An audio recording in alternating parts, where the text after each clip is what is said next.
সকালে কিংবা বিকেলের নাস্তায় ফ্রেশ এই অরেঞ্জ জেলি আজকে আমি আপনাদের সাথে শেয়ার করব। হ্যালো এভরিওয়ান, আসসালামু আলাইকুম।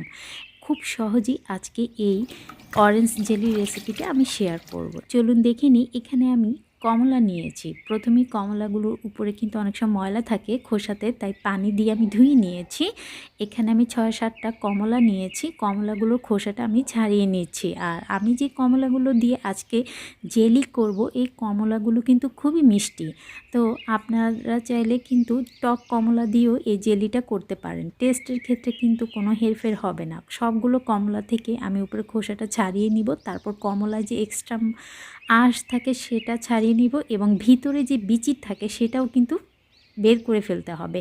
যদি বিচি থাকে তাহলে কিন্তু এটা তিতো হয়ে যাবে, এটা কিন্তু তিতা করা যাবে না। এখন আমি একটা ব্লেন্ডারে সবগুলো কমলা নিয়ে নিচ্ছি, তারপর খুব ভালোভাবে এটা আমি পেস্ট করে এটা থেকে আমি জুস বের করে নিব।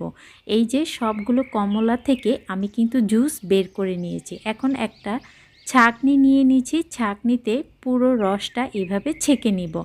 আর ছাঁকার পরে কিন্তু অবশিষ্ট অনেক আঁশ থাকে। জুসটা ছেঁকে নেওয়ার পরে অবশিষ্ট যে আঁশগুলো আছে আমি চেপে চেপে পুরো জুসটা বের করে নিচ্ছি। এখন আমি এই আঁশগুলো ফেলে দেব। ফেলে যে ফ্রেশ জুসটা বের করেছি কমলা থেকে, সেই জুসটা আমি একটা মেজারমেন্ট কাপ দিয়ে মেপে নিব। এখানে 3 কাপের থেকে একটু বেশি অরেঞ্জ জুস আছে। এখানে আমি 1 কাপ চিনি নিয়েছি।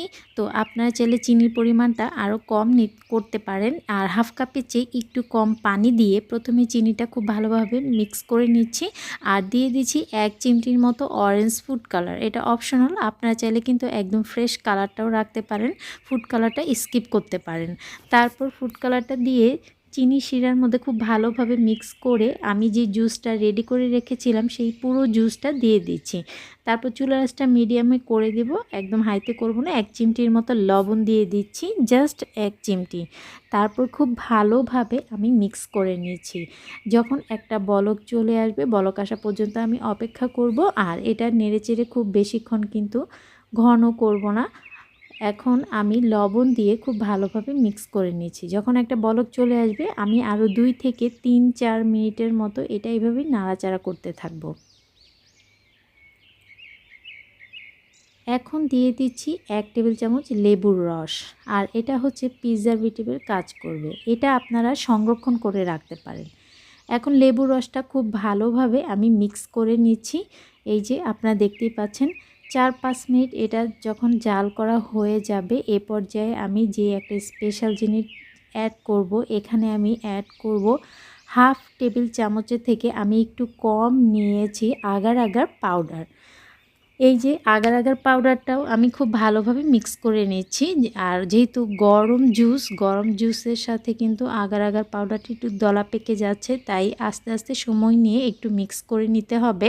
মিক্স করা হয়ে গেলে আমি চুলাটা অফ করে দিব। 1 মিনিটের মতো জাল করে আপনারা দেখতেই পাচ্ছেন এটা কিন্তু অনেক কমে গিয়েছে। এখন আমি এটা যেই পাত্রে সেট করব সেটাতে নিয়ে নিচ্ছি। আপনারা পরিষ্কার কাচের জার নিয়ে নেবেন, গরম পানি দিয়ে খুব ভালোভাবে ধুয়ে নেবেন। তারপর আমি যেই জেলির মিশ্রণটা দিয়ে দিচ্ছি। এখন আমি অপেক্ষা করব এটা ঠান্ডা হওয়ার জন্য। যখন এটা ঠান্ডা হয়ে যাবে, রুম টেম্পারেচারে চলে আসবে, তখন কিন্তু আমার জেলিটা একদম রেডি। এই যে দেখুন আমি যে নাড়াচাড়া করছি, এটা কিন্তু নাড়াচাড়া আর করছে না, মানে আমার জেলিটা কিন্তু একদম পারফেক্টভাবে হয়ে গিয়েছে। আর আগার আগার পাউডারটা কিন্তু খুব বেশি দেয়া যাবে না।